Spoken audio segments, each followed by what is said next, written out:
Good afternoon, everybody that is joining. Welcome back to another episode of the SeedLegals webinars. And once again, we have a partner here. So Sales for Startups, and particularly CEO James Kerr-Reid, has decided to join us to really explain to you guys, how do you make the top sales hire? Because it really can be the make and break of your business, right? So without further ado, James is going to show you how to increase your lead to sale conversion by over 127%. Now, James, I'm going to hand over the mic to you and give a bit of background for the next few minutes while the latecomers join. Yeah, thanks for having me, Isabella. Great to be here. For those who don't know me, I'm the founder of Sales for Startups. So to put that into context, we help seed and Series A B2B tech companies put in the right sales operations and frameworks to grow predictably. And often that means a future funding round as well, hence our obviously partnership with SeedLegals and getting all your legals ready for your next funding round. So yeah, really pleased to tackle this today. There's quite a lot of mystique around this topic of sales hiring, and we're going to be taking it from a CEO's angle. So this is not really entirely purposeful for HR people, but more CEOs and founders, because there's going to be some actions that may put you outside of your comfort zone as well. Okay, cool. Just a little bit of housekeeping from me. The chat, as everyone knows, is the first box on the right. If you want to introduce yourselves to each other or share some details, do so there. On the box next to it are the questions. I will be mostly looking at the questions in that particular box.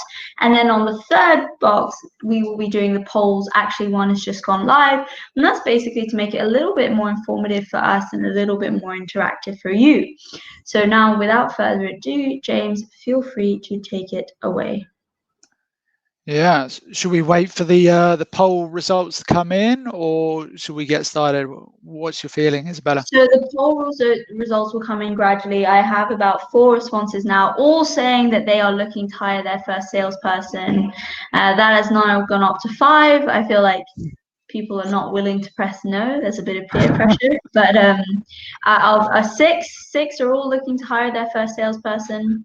So, oh, somebody said no. 2 people have said no. Oh, it's getting there's War and Peace over here. But basically, you have a pretty 80 to 20 split of most people here are looking to hire their first salesperson. Cool. Okay. Well, that's really good to know. I think today's topic is actually going to cover a little bit about hiring the next salesperson as well. So for those who are maybe later stage or may have hired someone but maybe exiting someone from the business as well, then this is going to tailor to your needs as well. So without further ado, let's go to the slides. Isabella, if you just want to check we're all good your end as I switch slides. Can you see everything? Yeah, everything's good. Everything's running smoothly. Cool. So first and foremost, we're going to look at the top mistakes to start with. We've interviewed over 500 B2B seed and Series A founders to come up with this short list of 10. So this is definitely the abridged version or the shortened version of what we found in the market. We've been going, about 3.5 years now. So spoken to quite a few founders, as you can imagine. When to hire the first or the next salesperson. So we're actually going to give you a framework in order to decide. I've never actually seen this done before. No one's actually, even in my company, launched this to the public market before. So really pleased to be doing this. A little bit nervous, as this is very much, part of our IP and our learns, throughout our implementations we've done with B2B tech startups. What type of salesperson should you be hiring? A lot of mystique around that in the industry. And then actually, how do you select them? So the quality of the salesperson and driving lead to sale conversion is very much driven by your assessment of those individuals. Now, often that's not very structured, and we're going to help you have a very simple framework of delivering this, delivering value to your business. And then finally, to round off, we're going to look at the best and worst case studies for this market, all the way from pre-seed. I think we've got up to Series A in today's examples as well. So some absolute no-nos and some best-in-class practices as well. Cool. So let's start with the top 10 mistakes. These are the ones we summarized for the market. I'd really encourage you not to do this. This is actually taken live quotes from real founders in your industry. So some of these may be familiar. You might have even said some of these yourself. So don't worry, at least you'll know what they are. So to move forward then, so we need more sales. Let's hire a salesperson. I reckon we'll hire a couple and see which one works out. I think one of the key ones here is if we hire a full-time VP of sales, they'll work it out. I think often when we're founders, we think, let's hire a senior person and they'll create all the synergy, they'll get rid of the lack of clarity in our organization, and that will solve our problems. It's a very, very technical hire there. So we'll talk a little bit of that maybe in the Q&A section towards the end about hiring a VP of sales in particular. A couple of other ones obviously came from my network, so it must be good. Yeah, this is quite common in tech where we rely on our network as early stage founders to hire salespeople. The board said, hire this guy, so I did without question. Now, this is kind of probably my personal annoyance, to board members as well. I've seen this happen really, really badly.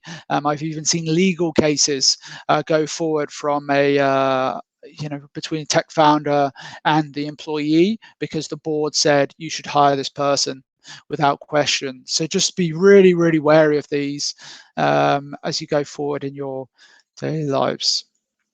Another one as well, which is one of my favorites, the IBM and Oracle. You could replace this with Uber, Facebook, Salesforce. We've got to be a bit careful in terms of the types of people we're hiring. Often most people on like SeedLegals community and our community are early stage founders, at least up to kind of from pre-seed all the way up to Series C typically. So hiring someone that's run divisions of maybe 200-300 people may not be quite right for us as we go. So be really, really wary of that. When you have very little resources, very little budget, it's very difficult to be both a salesperson and even a sales leader as well. We've seen this one also not work out so well. The thing about hiring from your competitor is that you don't actually know the environment that they create for their salespeople, their culture, their strategy, and their operations. You just see what you see from externally. So be wary of that. The sort of age-old, we're often hiring a lot of millennials here. I love millennials. We trained a lot of them to be really high-performance salespeople. I'm actually a millennial myself as well. But just be careful in terms of the structure and the diligence that these individuals are bringing to your company. And even if it's right from a sort of sales development representative all the way up to a sales leader, you need to be careful as to just over hiring on potential rather than actually some execution intelligence and someone that's been there, done it, and got the t-shirt. This one I've seen recently. This came from Series A company that we helped. They're mainly a later stage guy, so they've got the experience. So if you're a Series A, for example, we've seen people hire sort of Series E, Series F funded companies, and the VP of sales even joined at that moment in time. It's quite hard when you're maybe Series A, sort of anywhere between maybe 500K and $1 million in recurring revenue. That's a bit of a challenge. Cool. So moving on to actually the advice from today. So Isabella asked me to put this together, and this whole presentation could be about 200 slides long. So we're going to keep it to 10 slides from here in terms of practical advice, mainly focused on the Q&A, but also this is only going to be a snapshot of really what some of the frameworks and the intelligence that we've built over the years. So I'm sure there'll be quite a few questions from this, but I'll try and explain to the depth I can, obviously conscious of time. We've got about 20 minutes as well to cover these very important 10 slides coming up as well. So how to decide when to hire a salesperson? So I walk into a lot of companies and actually ask what framework or decision-making process have you gone through as a CEO in order to create this brief for a new salesperson? That could be from a contributor role, so say an SDR or a BDM or account executive, all the way up to a VP of sales or a chief revenue officer or a CCO as well. And it applies to customer success too.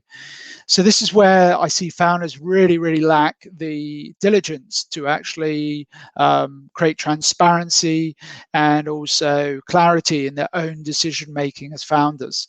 So we put together this framework for you guys to review and to take away, where you start with the goals and the outcomes you're actually trying to achieve. Normally that could be, say, an increase in revenue, that could be an increase in certain product type sold or a certain geography that you're wanting to sell into, as an example. Now we've got to go into the problems. So looking at the problems and seeing, well, what are actually my surface level problems? So often we'll know what the problems are as founders of our companies, and we will normally sort of stipulate that in quite easy terms. The second stage around the root causes is really the challenge. So we were going to look at going through a question framework in order to actually understand the root causes of your challenges as well. So to leave you with a couple of quick frameworks there on root causes, it's easy to summarize and think, is it really a proposition problem? Is it a people problem? Or is it a process problem as well? So looking at the root causes of before you're actually going to hire a salesperson and understanding why is that problem showing up? Basically, that's the question you're trying to answer as a CEO. And then one thing I've seen very little, I would say probably about 5% of the time in tech CEOs, is actually understanding their options and also checking their assumptions as well. So I don't really see any kind of option scoring and analysis in terms of what you're doing as a founder, and some of those assumptions that maybe come from your background, from your experience, your previous company that maybe you set up or you ran a division. So that's quite important as we move forward into creating a machine. So we're designing a sales engine here, or a sales machine, in order to fast track your success as a company as well. So only at that point, once you've done obviously that problem and root cause analysis, you know what you're going after, you've checked those options and you've scored those options, and then you've validated and revealed some of your assumptions at play, is it then a point where you can start building that sales machine and then looking at whether hiring a salesperson is the right thing. One important point is that hiring a salesperson might not actually be the right choice for you. Also, the type of salesperson might not be the right choice that you originally look at. So that's where doing this 5-step process really helps to then think about the person in specific that you're trying to attract and trying to source and obviously select and onboard as well. So what type of person do I hire? Very common question around there. This could be a whole presentation on itself, so I'm going to try and summarize a very long presentation into simple steps here. So first and foremost, it goes back to the point of where you obviously understood that maybe at this point you're looking to hire a salesperson. You've identified what type of salesperson you want. Now you actually need to look at your own business and validate that against that person profile, or at least person idea that you might have had after designing kind of part of your sales machine as well. So we go into the company goals, we look at the target customer, the sales cycle, the market opportunity, and then the budget available for your company. Now, all of these things are conditional factors that are going to definitely influence your choices as a founder as to which salesperson you hire.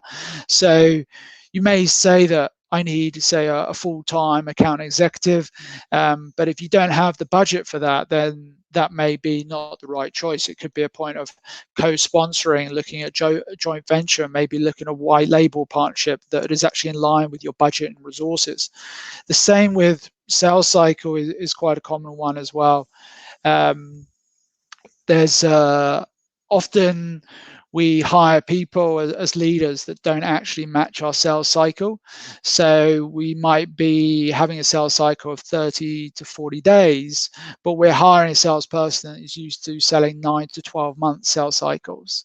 Now that's a bit of a problem because you maybe haven't stipulated what the lay of the land is in your own company before selecting the right person. So that's why I talk about evaluate your business proposition, your value proposition in your company to inform your choices around the person. So now we've kind of understood that you've looked at your business, you've understood obviously what sort of challenges and root causes you're trying to solve. You've got, an idea of that person. Now we need to take this intent into action. Now, how do we do that? One of the first deliverables is creating a scorecard for that role, and maybe we can share one as well as a deliverable for the back end of this webinar as well. But you've got to understand your values. I think even as a founder myself, sometimes when I've conflicted in values for choosing new salespeople, choosing even new staff, it's really caused me quite a lot of disquiet and disharmony within the company. So really understanding what are those, say, 3 driving values in your company, and then we're going to the outcomes. So we've gone from company level down to the outcomes of the actual individual role. I was actually coaching a VP of sales recently at a Series A company, talking about outcomes as well. So just a little bit more color on that. What we mean by outcomes here is we've got the goals, then we've actually got the objectives underneath those goals. So for example, if you want to increase your company, say from 500K annual recurring revenue to $1 million recurring revenue, okay, that's a 500K uplift. Now, how are you actually going to achieve that? What are the objectives or the initiatives that enable you to hit 500K? Is that an increase in, say, your the customer you're focusing on? I want this portion of revenue to come from this customer type. Is that an increase in sales competence within your team? Is that even hiring more salespeople, as we're talking about now, in order to get to that goal? But then when you boil that down into an individual level, you need to have those, I would say, 4 to 5 key strategic goals on your scorecard for that individual. And often in the hiring process, you're normally disclosing that scorecard about stage 2 or stage 3 throughout the process. So on to abilities. So often you've got these outcomes, but then you actually need core traits and abilities in order to achieve those outcomes. So really, really important as a founder to be doing that. And then moving into the activities, well, if you're trying to achieve outcomes and you're selecting someone that's got a proven track record, then they should be able to strongly articulate and clearly articulate the activities that are needed to get from A to B, and obviously evidence those before. And that obviously that experience gives you skills as well. So there could be even in inexperienced individuals, there could be skills that come from different environments as well. So bear that in mind. So how do I assess new hires? So we've done a lot of research into this topic. It's quite complex. I'm not going to be able to walk through the ins and outs, the A to Z of every single stage, but I'm going to give you the framework today that enables you to move through the stages and hire the very best salespeople for your company.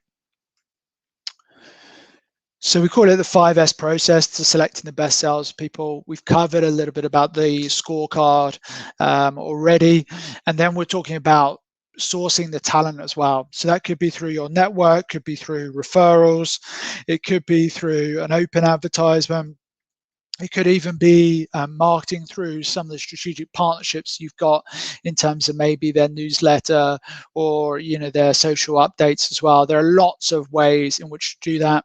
One overlooked area is also looking for referrals from your current team members as well. So especially if you're a Series A company, you might have 15 to say 35 people right now.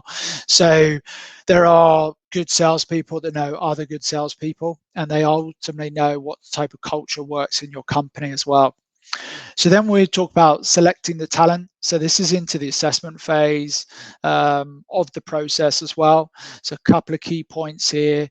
First, I would recommend that you do a kind of validation call as well to just check that the individual, normally a 30-minute call, is the right culture, that they've understood the job role that you've got, and almost like a screening call, people would call it in recruitment terms as well, to move through. Then from that stage, I would say you move into a background interview. It's normally about 90 minutes in length, and you're going through each of the roles, understanding what they're hired to do, what are some of the highlights, what are some of the lowlights of that role, who they worked with. And ultimately, one of the key questions I would ask as well is, on a scale of 1 to 10, how would your previous boss rate you when we speak to them? A really, really good question, because you will actually need that scoring in the later stages of the process as well. So after you completed that background interview, you want to go forward into an assessment phase as well. So you're moving from that background interview assessment, and that's normally a written assessment and some sort of presentation or oral challenge of some sort. So that could be presenting to you guys. It could be obviously a planning exercise or a combination of both. We've even done assessment centers with hiring VPs of sales. So it's pretty magical when you get sort of 5 to 8 VPs of sales in a room and you assess them for the core skills on your scorecard. So yeah, I haven't seen that done many times before, but when it's been done, it's very, very effective. That's actually how we hire, our consultants at the company as well. So selling the opportunity, often neglected for great candidates. You're going to have to convince them maybe to make some changes, move their current place of employment. So it could be down to the rewards. It could be down to selling on their family as well, and maybe a relocation or a different change of work in terms of working habits. There may be events, etc. You may need to attend both nationally and globally as well. And then obviously driving forward to the start as well. So we've got another session on the 26th to talk about onboarding. So I'm not going to label that one too much here.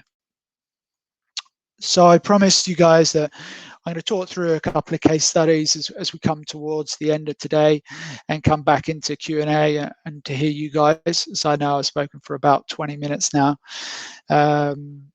So cool. The first question that came up was from Mike, who said, commission-only sales teams seem to have worked for many entrepreneurs in my circles. What's the feeling and advice on this versus having one key salesperson, or actually having both? Yeah, so sales, commission salespeople, I'll come to the other questions as well in a sec, but I'll answer that one right now. So commission salespeople, it is can work, especially if you're looking into a new territory or new geography. That's very, very helpful to keeping your expenses low.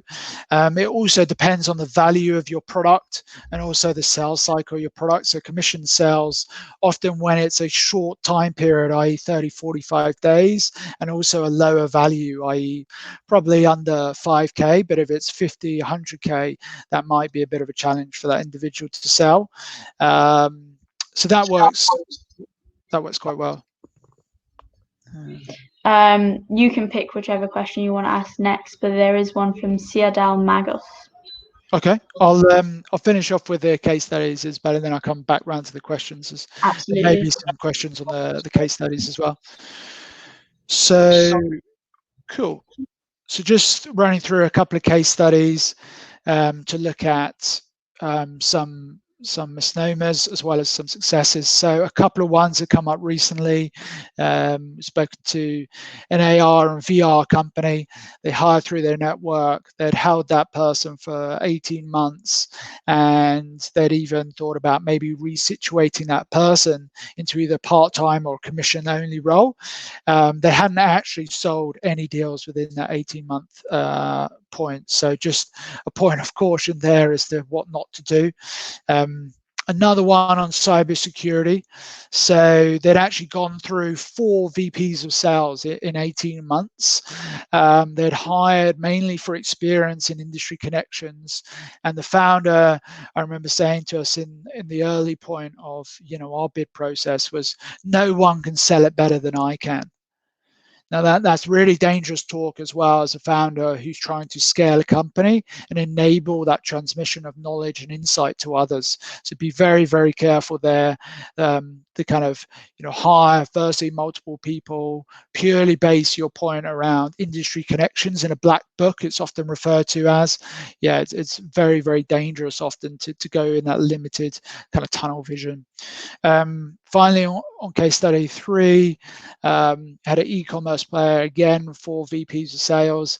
These are pretty graphic examples. Again, sort of focus on people that came from a logistics background and were looking at someone that again could come with some of those partnerships, and so they could white label their product and open up new markets. Unfortunately, that wasn't successful, and even in the new point when we spoke to them, they said, we'll just hire 2 more people than we need, and we'll get rid of the ones that don't work out. Now that's really in terms of a culture and balance, not the way you should be teaching your senior management as a founder to deal with new incoming talent into the organization. That sort of, we'll test and throw into the gauntlet and maybe have an impact on people's career and livelihoods. So some of the good ones that we've seen that worked really well, we've seen a B2B SaaS company hire someone with only 3 months of work experience. It went from a 3.17 to 7% lead to close rate and a 348% revenue increase in a period of 6 months. The actual individual person that we hired in that point in time actually contributed about 243% of the revenue increase. So this is someone with 3 months of experience, a millennial, like I said. But when you get the framework right and that clarity within a company, you really can move mountains, as they say. So moving on to case study 2, an HR tech customer. They only had 1 customer to date, so they were in effect really a very advanced pre-seed in terms of funding, but actually able to coach the salesperson to sign 6 deals in that time, and actually secured a round of 900K in seed funding as well. So it's probably the writing here does some of the talking, so I won't spend too much on this time, but you can, with obviously a good framework and good structure, you can make some intelligent decisions as a founder. So I just want to round up. We'll come back to this, Isabella, maybe after the questions. Is that probably a better idea? It's up to you. If you're in a flow, feel free to keep going, but if not, I think someone's currently typing a question, but I haven't got another one come up apart from 2, so it's really up to you, James. Let's deal with some of the questions, and we can round up with the next steps towards the end of the session. So let's have a look. Some questions. Cool.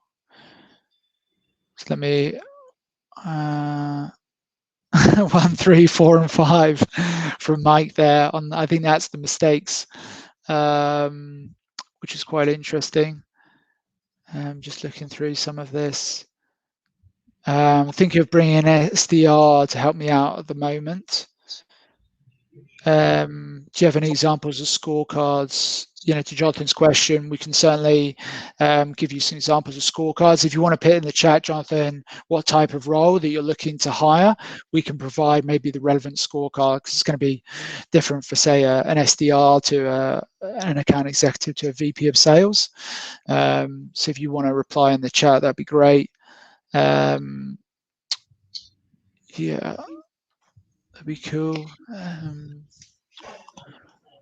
Wow, your explaining must have been so good that nobody has any questions apart from Jonathan, who has one coming through.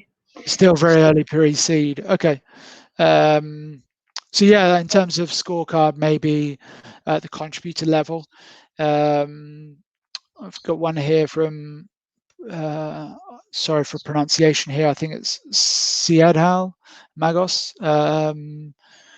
Think about bringing an SDR as well. Maybe it might be a good point to say what actual outcomes you're trying to drive by hiring an SDR as well. That would be good to know, to understand maybe potentially whether that is the right move for you as well. Yeah, to Mike's point as well, it seemed like looking at the numbers, that is for 6 out of 10 mistakes that the Mike has made potentially. So there may be others out there as well experiencing. But yeah, open the floor to any questions as well. One more question has come through, which was by John, which was, what was the issue with the millennials? He didn't quite follow that. So yeah, so in terms of millennials, like millennials are really good people to hire for your company if you provide them with the right structure, the right onboarding, the right clarity.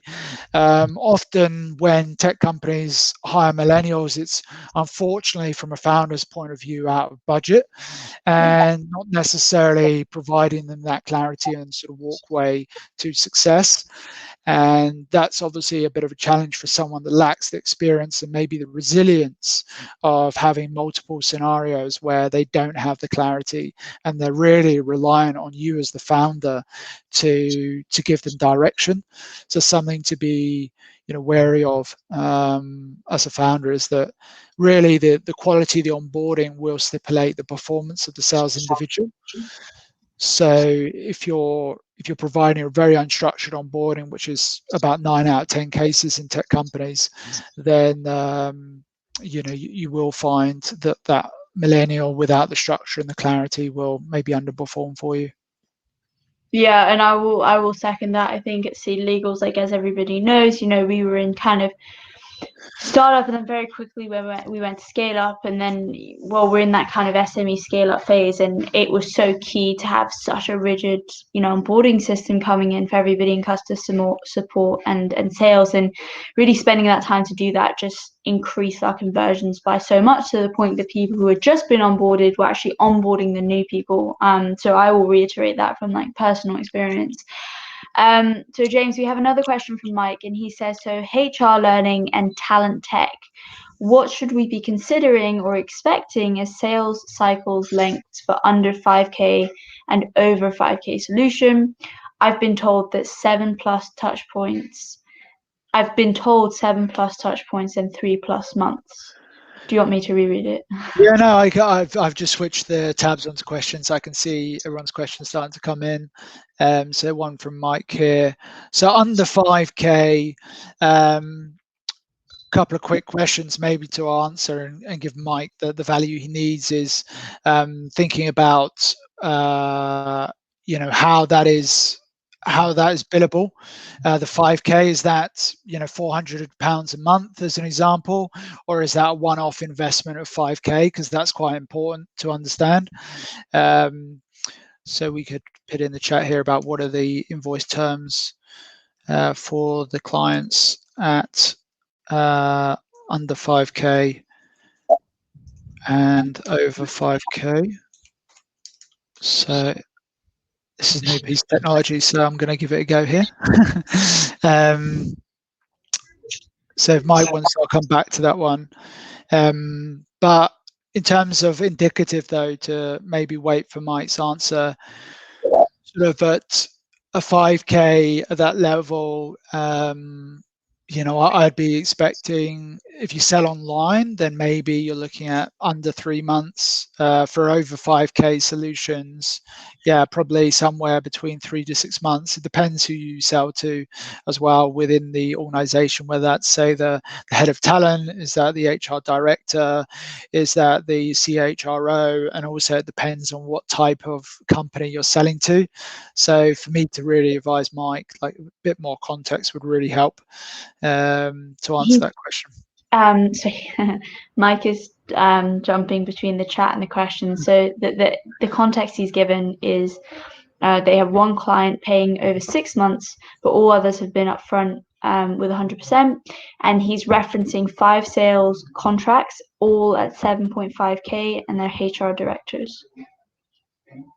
You can also go onto the chat and read it for yourself. Yeah, so I can see that. So yeah, we're really questioning around. This is more like a proposition question, really, than a people question about how you structure your business proposition to obviously help with your company's progression and finances. But yeah, I can certainly still answer it. So 7.5K, 100% upfront is basically what Mike's saying to HR directors is their main person. Yeah, I'd be thinking of that sort of price. You'd be looking at about a 60 to 90 day cycle if you're really doing well. I think under 5K, if it's upfront, then you should really be looking at sort of 30 to 45 days. That's where you want to get to. That may not be where you are right now, but that's where you want to get to. So I'll go back to the questions as I saw one or two others as well come in. Yes, by Abhishek Moore. So Abhishek, yeah. So again, we quite an interesting question here. Often the typical one from founders is talking really about tactics rather than strategies. We see this quite a lot as well. So just be careful as well of asking, a tactical question of, we want to basically break into the UK here. Should we use cold calling or warm calling sales versus face-to-face meetings? Is it worth the in-person meetings? I mean, from maybe what you're selling as well, I would think probably an online focus is probably best. And hence it's really more a direct response and advertising play. But yeah, it's difficult to say in terms of talking about tactics, because you can use a combination of tactics in order to get to the same goal.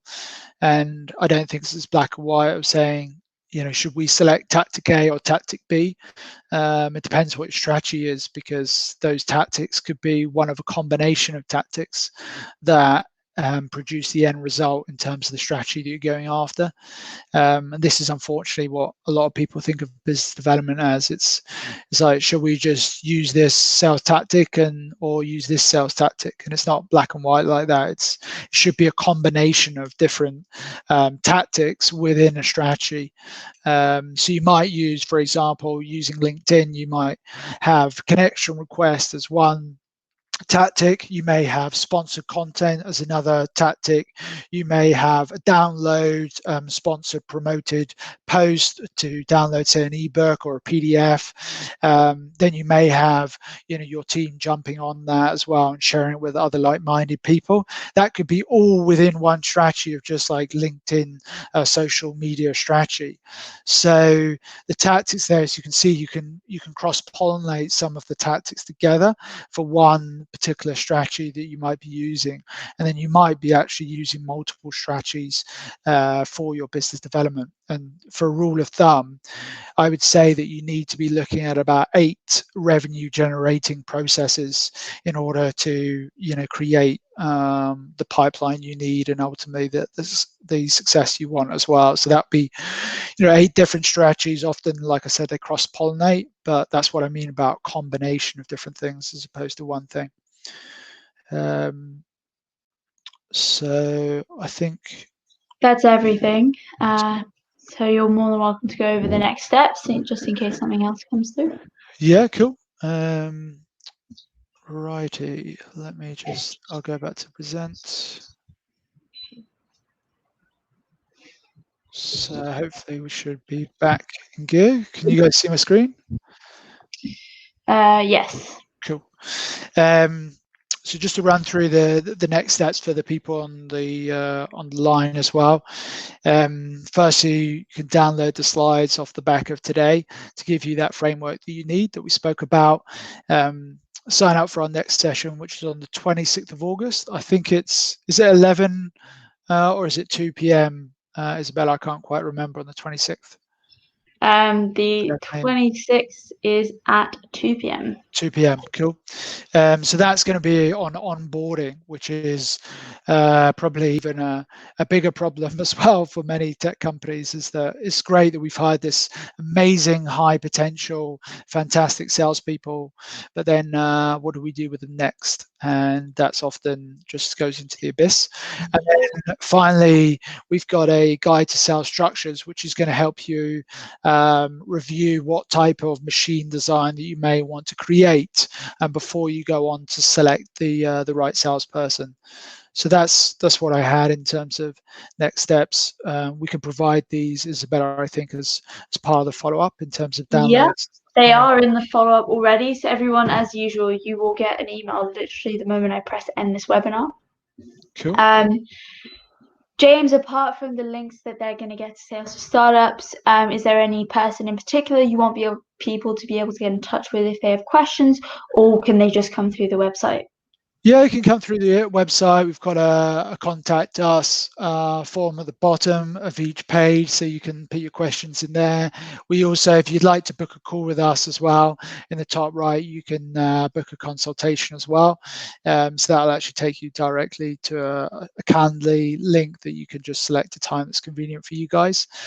But yeah, I hope today as well was quite informative, and yeah, it was probably quite condensed version of a very complex process, but certainly happy to follow up with people and answer questions, as really the Q&A is often where the needs come from. So yeah, and for everyone that is here, there's a reason we're working with Sales for Startups, and I think their name kind of gives away what they do. But for everybody that's kind of looking to coming out of lockdown and this kind of financial slowdown with a bang and really get their funnel as full as possible and convert those leads as much as possible, yeah, I would definitely get in touch with James and his great team. And if that's it, we can end the webinar. So thank you very much. Somebody is just typing, but thank you very much for joining. Abhishek is leaving a comment or a question, and we wait in patience. yeah, it's always the last bit of the chat, but there you go. Thank you. Well, all right, that's great. James, thank you very much for doing this. That was great. And yeah, we'll see you on the 26th. Sounds good. All right, guys. Thank you very much. And yeah, I hope windows open and a cup of ice, and everyone should be all right. But thanks for joining us all. Thanks, everybody. Bye-bye. Bye-bye.